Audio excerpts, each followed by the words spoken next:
क्या पीड़ित परिवार डीआईजी के दफ्तर के गेट पे भी नहीं खड़ा हो सकता है? कि क्या अधिकारियों के पास अपनी पीड़ा को लाना, अपने दुख को जाहिर करना, क्या ये अपराध है? साथ में ये किया कि उन्हीं के परिजनों को जेल भेज दिया गया है। ये हम एक प्रकरण था हमारे जिला शामली का, जहाँ पर एक लड़के की हत्या हुई थी। उनकी माताजी और उनके और जो परिजन थे उनके साथ में डीआईजी साहब के पास आई थी।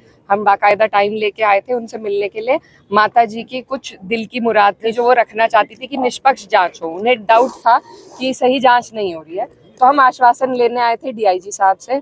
उन्होंने बहुत सम्मान किया। उन्होंने माता जी उनके दफ्तर से रोती भी बाहर निकली। तो जब इतनी बात हो गई, हम भी वहां से उठकर आ गए। बाहर खड़े होके हम एक दूसरी एप्लीकेशन बनाने की बात ही कर रहे थे, इतने में वहां भी पुलिस आ गई। फिर जाहिर सी बात है हमारी उनसे बहस हुई कि यहाँ खड़ा रहना भी अपराध है। क्या पीड़ित परिवार डीआईजी के दफ्तर के गेट पे भी नहीं खड़ा हो सकता है? क्या अपनी गुहार लगाने हम कहाँ जाएं? आखिर अधिकारी पीड़ित लोगों की बात सुनने के लिए ही तो बैठे हैं। बाकायदा टाइम लेके हम गए हुए हैं, तो हम बाहर खड़े होकर अगर बात कर रहे हैं तो उस पर इन्होंने ये पूरा ड्रामा रचा है। मुझे वहां से महिला थाने ले जाया गया ये बोल के कि हमने रोड ब्लॉक किया है। हालांकि हमारे पास भी सारी रिकॉर्डिंग मौजूद है, कोई रोड 1 मिनट भी नहीं रुका। और दूसरे थाने में अन्य परिजनों को ले जाकर अब उन्हें जेल में डाल दिया गया है। हम ये पूछने आए हैं कि क्या अधिकारियों के पास अपनी पीड़ा को लाना, अपने दुख को जाहिर करना, क्या ये अपराध है?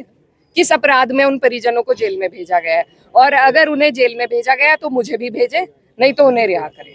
यही हमारी मांग है। हम सबको आश्वासन दिया, आप रिहा करने का आश्वासन? अभी कोई आश्वासन नहीं मिला है, इसलिए हम यहाँ पर मौजूद हैं और हम यहीं पे रहेंगे। अब आपका जो है अगला स्टेप क्या है? हम यहीं पे हैं जब तक कोई निर्णय नहीं होता है। कोई उन्होंने मर्डर तो करा नहीं है, कोई लूट मार तो करी नहीं है, कब तक जेल में रखेंगे? तब तक हम यहीं रहेंगे। प्रशासन की आपसे क्या रंजिश है, क्या बात रही होगी कि आपको इस तरह से? मेरा कोई मामला नहीं है। मैं ये बताना चाहती हूँ कि वो जो महिला है वो पहले से भाजपा की सपोर्टर रही हैं। भाजपा के वो लोग वोटर रहे हैं, कश्यप समाज से हैं। वो मुस्लिम भी नहीं है कि उनके लिए कोई अलग कानून हो। वो कश्यप समाज से हैं, उनकी भी आज पीड़ा का ये हाल है।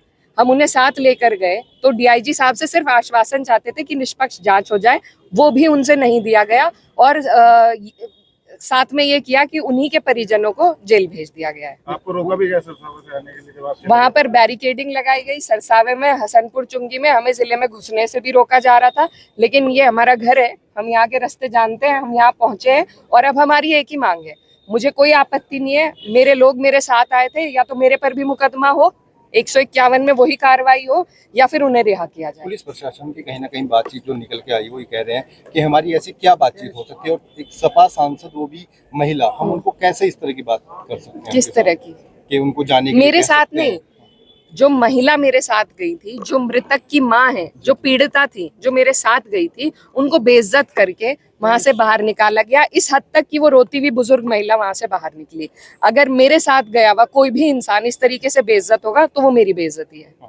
तो अब आपका अगला क्या होगा? अब हम यहाँ इनके इंतजार में हैं कि या तो ये मेरे पर चालान करे, उससे भी हम संतुष्ट हैं। वो नहीं कर सकते तो ये उन्हें रिहा करे।